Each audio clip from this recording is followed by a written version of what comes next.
Okay, so you know that feeling, right, when you pull like a perfectly shaped sourdough loaf out of the oven? Yeah. It's like seriously satisfying. Oh, But absolutely. it goes way beyond just the looks, right? Right. It's really all about what shaping does to the inside of the bread, like the texture, you get the crumb, and even how it kind of impacts the flavor. Yeah, for sure. And that's exactly what we're going to dig into today. Okay, awesome. The art of shaping artisan sourdough. I mean, it might seem like just the last little pretty thing you do, Right. but it's actually like woven into the whole process of making bread. It really is a total transformation, isn't it? And you start with such basic stuff out, or water, salt, that magical starter. Yeah. And you end up with something so complex and delicious. You do. You really get why shaping matters so much now. Yeah. We should probably look back at like where sourdough even came from. Yeah. It's not like some new trendy thing, is it? No, not at all. It's been around forever. It goes way back like ancient Egypt. Wow. It was basically like a happy accident. Okay. They discovered that wild yeast just hanging out in the air could ferment flour and water Uh-huh. and make it rise. Right. So that natural fermentation, that's key. That's the heart of it. It's not just making the bread rise. It's Yeah. also like building flavor. Exactly. And this is important for today. Yeah. It affects the inside, the structure of the bread. And that's where shaping comes in. Exactly. So today we really want to like unpack all the details of shaping. Yes. And see why it's important for getting that bakery style bread we all want. Yeah, it's way more than just making it look good on the counter. Totally. So to appreciate how important it is now, it helps to remember that for like most of history, Yeah. sourdough was just how you made bread. Like the standard. The standard, exactly. It wasn't until the 1800s when commercial yeast came along that things started changing. So for like thousands of years, Right. sourdough was just bread. It was just bread. And then commercial yeast became like the main thing. Yeah. And sourdough kind of faded away for a while. Yeah. But now it's having this amazing comeback. Big time. And with that comeback, everyone's like really focusing on all the little details. Yes. And shaping is a big part of that. It's front and center again. Absolutely. And when we talk about the sourdough revival, Yeah.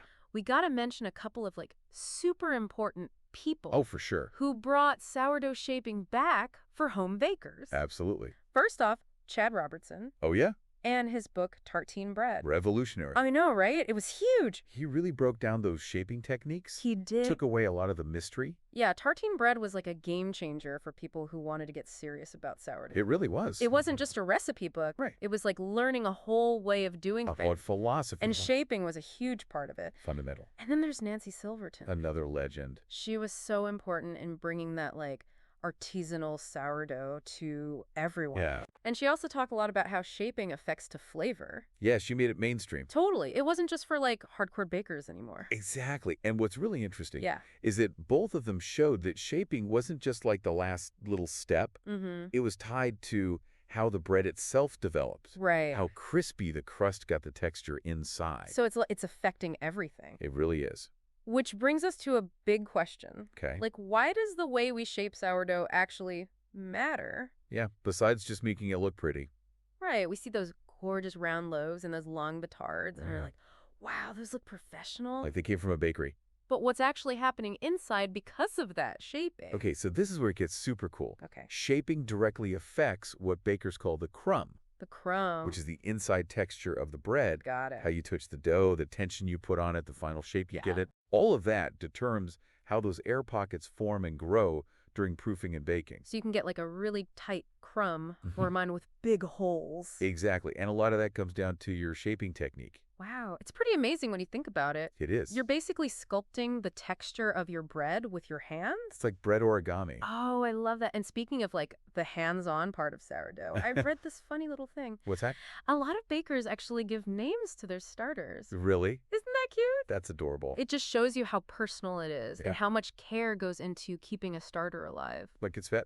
Right. It's not just an ingredient. It's like a little ecosystem you're working with. That's a great way to put it. To understand like how shaping fits into the whole story of sourdough. Yeah. Maybe we could do a little timeline. A sourdough journey through time. I like it. Okay, so we start in ancient Egypt Back to the beginning.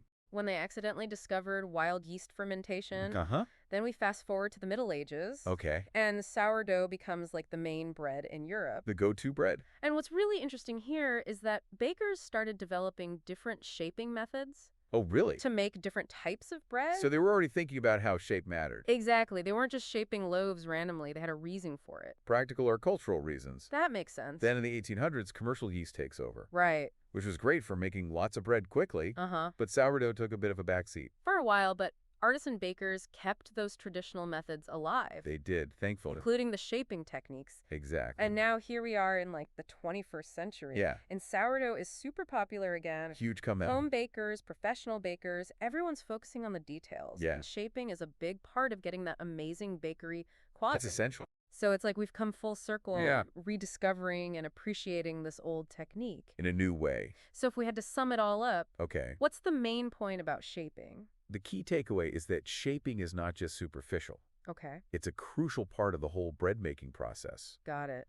It affects the crumb, Uh-huh. which changes the texture and even how we taste the bread. So it really impacts the whole experience. It really does. And if you want to take your sourdough to the next level, Yeah. you got to master these shaping techniques. So it's more than just making a pretty loaf. Right. It's about the quality inside. It's all connected.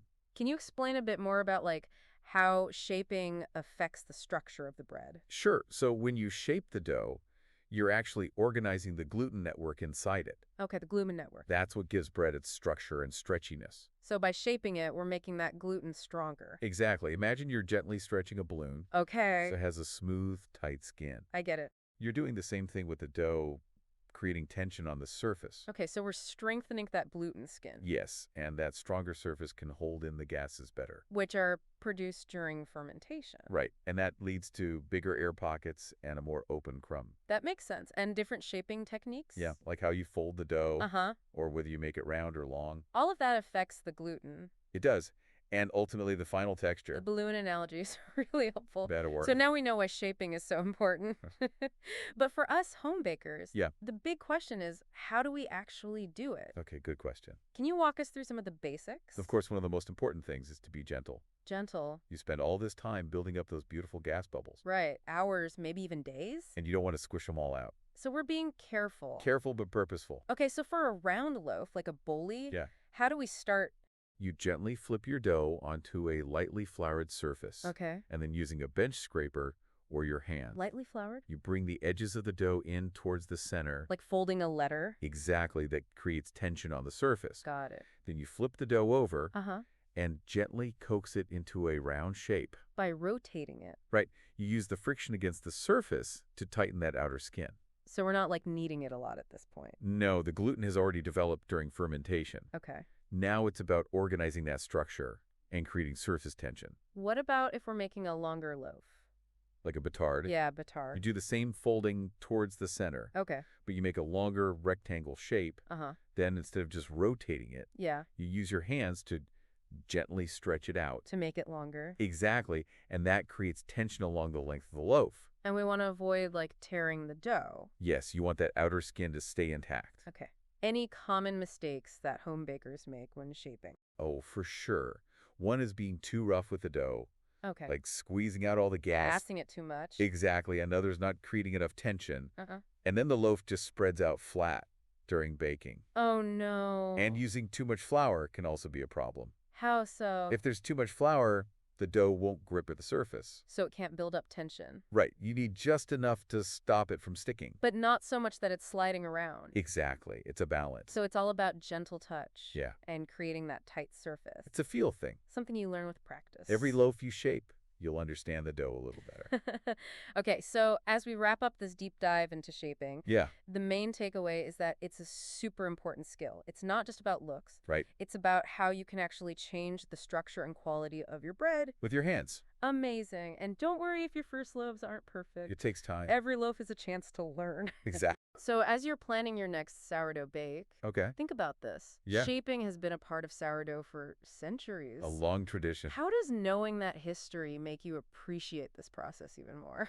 It's pretty cool. And when you're shaping that dough, Uh-huh. what are those like invisible forces at play Yeah. that are changing the crumb? It's science and art all mixed together. It really is. And for those of you who want to keep learning, Yeah. maybe our next deep dive could be about scoring. Oh, scoring. That would be a good one. How those cuts on top of the loaf affect the bake. It's another whole world. I can't wait until then. Me neither. Happy shaping, everyone. And happy baking. We'll see you next time. Bye.